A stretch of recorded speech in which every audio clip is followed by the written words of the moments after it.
Hey guys, it's Jire, and today is the day. We are releasing Charlatano publicly, open source, free as always, and it is ready. So, this video is basically going to be a guide that shows you guys how to get Charlatano and also how to use Charlatano, how to configure it to best suit you. So, first thing you guys need to do is come over to the GitHub page, which is github.com/Jire/Charlatano. Then head over to the release tab. Right now we only have one release, but in the future, for sure, we're going to be putting out some more releases. So always keep Charlatano up to date with the latest CSGO updates. So in the releases, right now we have 0.9.4. You want to get the zip archive listed in the download section of the release. And once you download that, should be very, very quick because it's pretty small. You want to open up that file with an archive manager such as 7-zip, WinRAR, or even the built-in Windows archive manager like I'm using now. And then you want to extract this archive somewhere that you'd like to store the cheat. In my case, I'm putting it on the desktop. So here's the cheat. This is a quick overview. This is the executable jar capsule that you should never really touch. This is the license, Charlatano's license under, you can see, the GNU Affero GPL 3.0 license. This is the README, which you can see in formatted form here on the GitHub page. And this is the SAR script. We also have the settings folder with a whole bunch of .kts or .kotlin script files that you can edit your settings with. So let's boot up CSGO. Okay, let's give it a sec.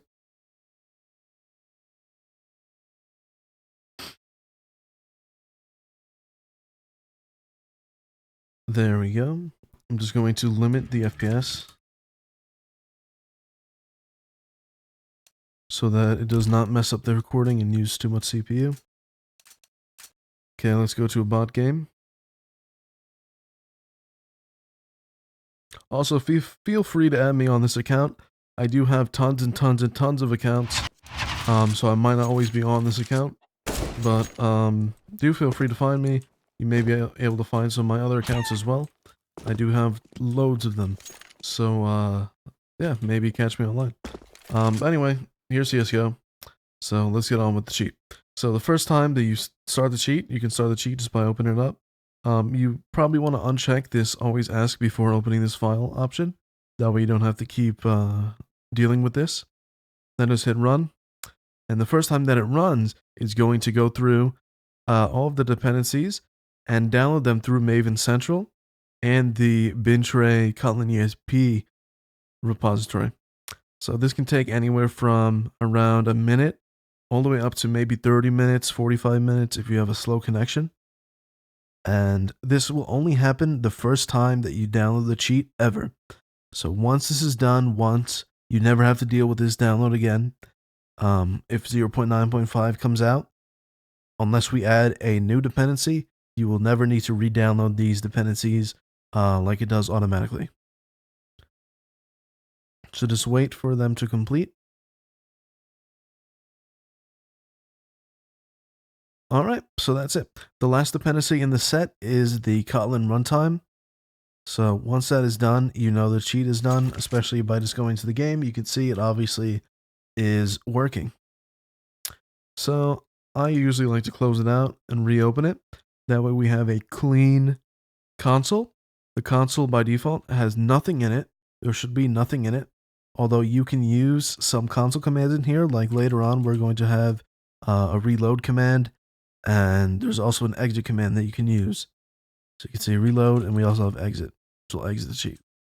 So onto the actual cheat settings. So first thing I want to mention, bunny hop requires some settings to be changed in game. So the first thing you need to do is you need to unbind the bunny hop key that you'd like to use. So by default, that key is space. You need to unbind it. Then you need to bind mouse wheel up to plus jump. You need to bind mouse wheel down to plus jump. Then you can use the bunny hop by holding space.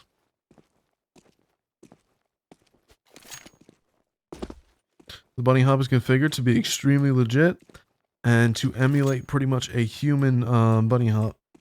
And it does bypass Facet's SMAC, server-sided bunny hop checks. So you are completely covered with that. The other thing I need to mention, the aim key. The default aim keys, just like Bendigo, left click is the default aim key. So holding down left click will aim for you. And also you have, just like Bendigo, you have the force aim key, which is mouse button 5. Mouse button 5 is the lower key, the bottom key of the left side of your gaming mouse. And not all mice have this key, but almost all gaming mouse do have this key.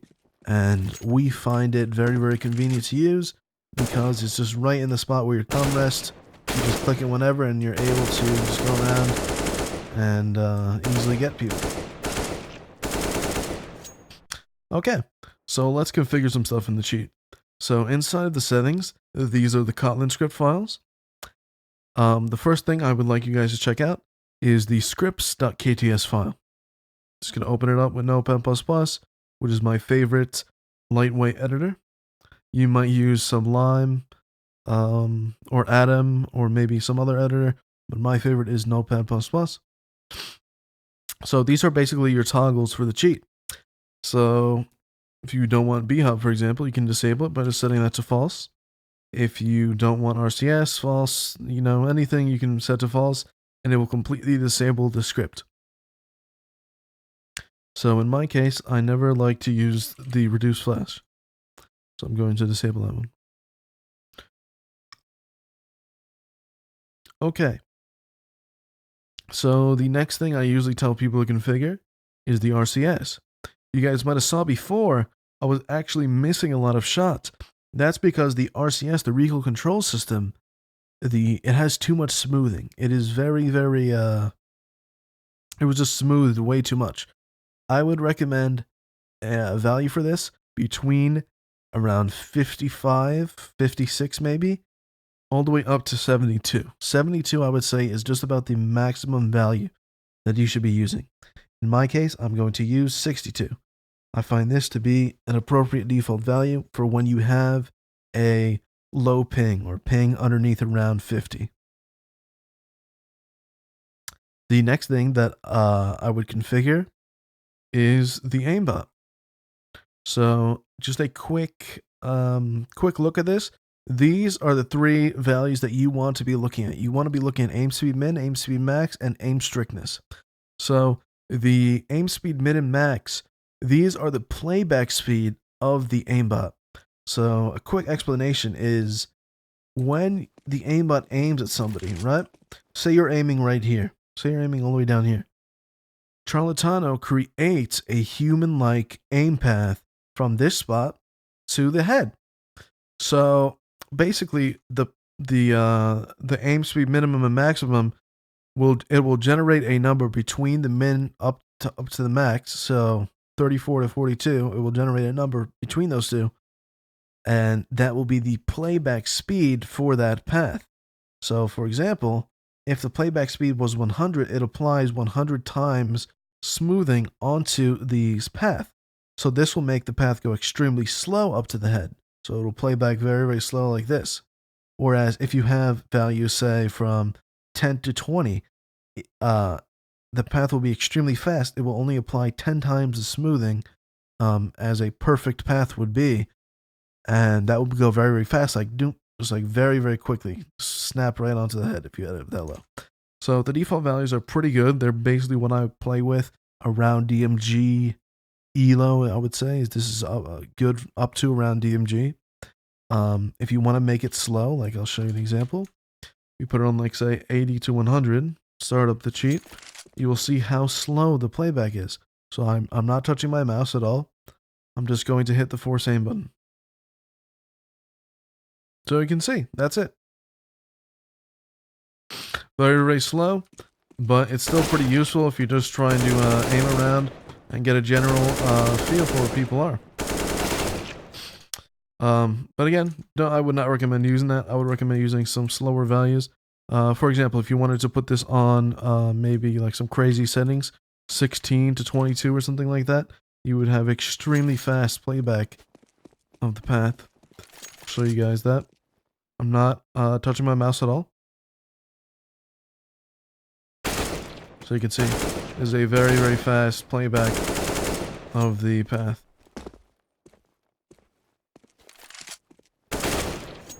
So very, very quick. Pretty much pro speed. Very, very fast.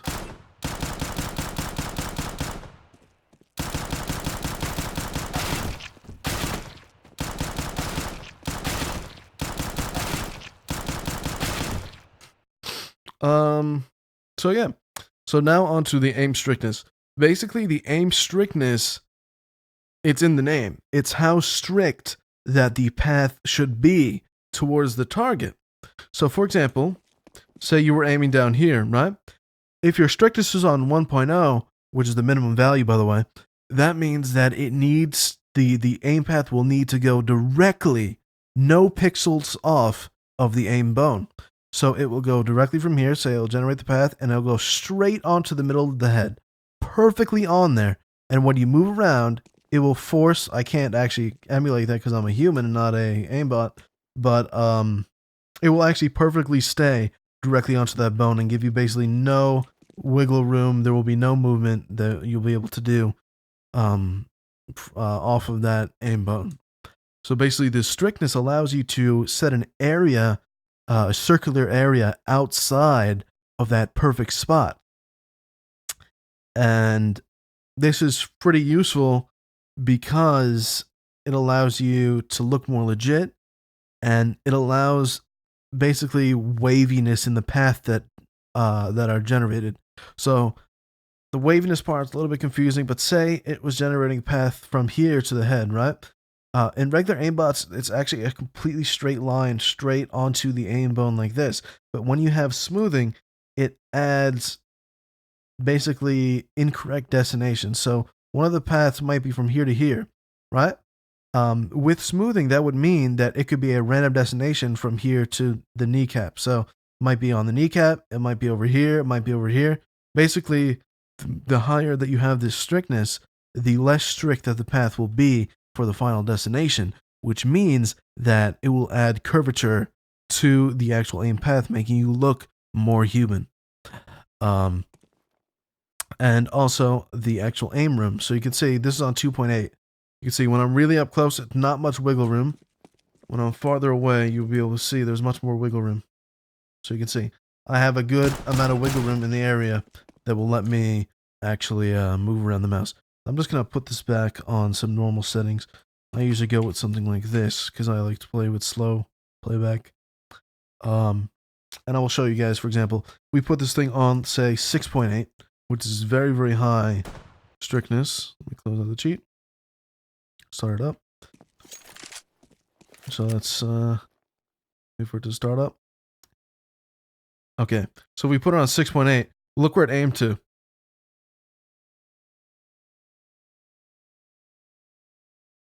Basically, you're able to move. See, this is when I let go of the cheat. This is it. It gives you this entire space to move around your mouse that you actually have to do the aiming yourself to be able to actually hit onto their head. So you can see, like, basically, I have so much space to move with that it's actually ridiculous. So basically, that's how it controls. And if I were to put it on 1.0, like I said before, which is the minimum value, you will see it's basically straight up locked onto his head. Of course, with a slow playback speed, that's not really the case. But you will see this here. So that's where the aimbot goes. You can see it's pretty much locked dead center onto his head. And it is much more accurate. I'd like to have the guy behind it. It's pretty much dead center right here. So even from far away, see, it's pretty much dead center. So anyway, my recommendations for that value would be between around 1.2, because, you know, it's pretty much impossible to have 1.0 strictness if you were a human. I would say around 1.2 all the way up to around 3.8 if you want very low strictness. My favorite value is actually just around 2.86, usually my go-to value. Field of view is pretty basic. I mean, it's just field of view. The default's pretty good. This stuff you can ignore. Pretty much it's just advanced settings. Play around with yourself if you want to see what they do. Anyway, the final thing that I wanted to show you guys is the shift to shoulders and shift to body shots configuration. So basically, when you spray a weapon like an AK-47, P90 or something, after this many bullets, the aim bone will shift to the shoulder. And then after this many bullets, the aim bone will shift to the body. So, for example, if I'm spraying with a P90 and I already sprayed 4 bullets, it's going to start dropping down. It's going to drop to the shoulder. And then after 3 bullets, it's going to drop to the body. This makes it transition very nicely from aiming at the head to the body, to the shoulder to the body, which emulates a human-like behavior. Because typically, if you're spraying, especially with something like a P90, it is extremely hard to get a headshot while you're trying to shoot at an enemy. It is pretty much extremely hard to actually control that spray so that you actually get a headshot unless you're some very crazy good player. So basically, this is just another humanizing feature that if you want it to not work, just set these values very, very high, like to 40 and 70 if you want to make it basically not work. And if you want it to be legit, maybe you want to set it to 3 and 6 if you want it to be a little bit more legit. But yeah, just play around with it, get it to be in your comfort zone, and get it to feel right for your experience. Okay, so the final thing I want to cover is ESP settings. So basically, as you guys probably saw, and probably one of the reasons you guys are probably interested in the cheat is because we do actually have what is called stream-proof ESP. The way that we accomplish this is by using an OpenGL overlay, and then it draws stuff on that overlay, and the stuff that is on the overlay is not captured when you use game capture on streaming software like OBS. So there's a few complications with this. Number one, if you're going to use the overlay at all, you need to be running in full screen windowed or windowed mode. If you are on true full screen mode, it will not be able to display because true full screen mode only displays the game and nothing else. So you will not be able to use it if you are on true full screen mode. You need to be on windowed or full screen windowed. The other thing is, if you want to use the ESP, you need to disable Glow ESP because the Glow ESP, there's no way for Charlatano. Charlatano does not have the capability to hide the in-game, to hide stuff that the cheat affects within the game. So you need to set Glow ESP to false if you want to stream. So basically, to see people after you set it, after you set Glow ESP to false, you just want to enable Box ESP and Skeleton ESP so you can actually see the people. So I'm going to show you guys demonstration. Oh, also another thing is you might get a black screen the first time you run you use the OpenGL GUI. So if you do get a black screen, just left click and it should be resolved after you left click. Okay. Well, anyway, right now, this is basically how it is. Red means that they are an enemy player, and blue means that it's a friendly player. And the skeleton that's drawn onto them is their health. It scales on their health. So if I shoot this guy, you see, went down a little bit, shoot him again, you can see, gets increasingly red. Better shown with a knife.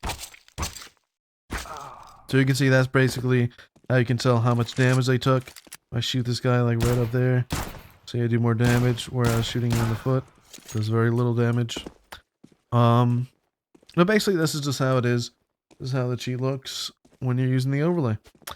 And again, make sure you use game capture in OBS or any other stream software, and you will actually be able to completely hide this stuff from the stream. Okay, so I believe that I covered just about anything. Let me just go through and make sure. Yep, I do believe I covered just about anything, just about everything. Some more settings that you might want to change. If you have a 144 Hz monitor, you definitely want to set that to 144. If you are getting low FPS, you maybe want to turn down the MSAA samples, or maybe even completely disable them by setting this to 0. If you want VSync for the overlay, you may want to turn that to true. I never use VSync, so wouldn't recommend it, but the option is there. Oh yes, yeah. If you're playing the new Counter-Strike Classic Offensive mod, all you have to do is set this to true, and it will automatically allow the game to work in Counter-Strike Co. So that's a pretty awesome feature. That's something that I know a lot of people have looked forward to. That is a awesome mod, awesome job, and now you can awesomely cheat in it with Charlatano. So just set that to true if you want to play CS:GO. And yeah, pretty sure that pretty much covers it. So anyway, guys, just go through the cheat and try out basically all the settings that you can, and try to get the cheat to be as comfortable as possible for you, because everybody has different tastes, everybody has a different playstyle. You basically want to set the cheat up so that it works for you. So doing that may require some time, but I do assure you that pretty much Charlatano can suit any kind of playstyle that you want. And again, we do bypass all of this SMAC anti-cheat, server-side anti-cheat checks like Faceit uses.